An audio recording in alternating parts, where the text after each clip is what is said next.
السلام علیکم ناظرین، خاندیش اردو نیوز میں آپ کا خیر مقدم۔ Doctor Zakir Hussain Urdu high school and junior college Yawal میں طلبہ کو کمال اسکالرشپ سے نوازا گیا۔ گزشتہ سال کی طرح اس سال بھی doctor Zakir Hussain Urdu high school و جونیئر کالج یاول میں 10ویں بورڈ امتحانات میں نمایاں کامیابی حاصل کرنے والے طلبہ کو مرحوم کمال الدین شیخ ریٹائرڈ ڈپٹی کلکٹر ناسک کی طرف سے جاری کمال اسکالرشپ تقسیم کی گئی۔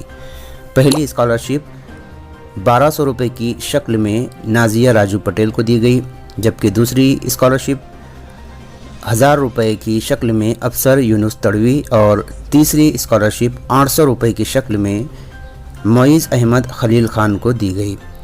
سوسائٹی ہزا کے صدر الحاج محمد طاہر شیخ چاند صاحب کی صدارت میں منعقدہ اس مختصر تقریب میں اراکین سوسائٹی الحاج شبیر خان، الحاج مصطفیٰ خان، الحاج اقبال خان، نائب صدر الحاج عطا اللہ خان، الحاج ظفر اللہ خان، ایوب خان اور الحاج محمد یعقوب اور پرنسپل رحیم رضا شریک تھے۔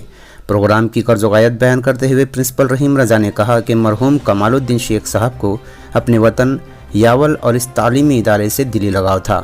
آپ نے اپنی حیات میں ہی مذکورہ اسکالرشپ کی رقم اسکول ہزا اور سوسائٹی کی اندرا گاندھی گرلز اسکول کے لیے جاری کی تھی۔ ان کے فرزند ریاض الدین شیخ نے اب بھی یہ جاری رکھی ہے۔ مرحوم کمال الدین صاحب مسلم طلبہ و طالبات کو اعلیٰ تعلیم کے ساتھ ساتھ مسابقتی امتحانات میں شرکت پر زور دیتے تھے۔ نظامت کے فرائض سعید سر نے انجام دیے اور الیاس پٹیل سر نے حاضرین کا شکریہ ادا کیا۔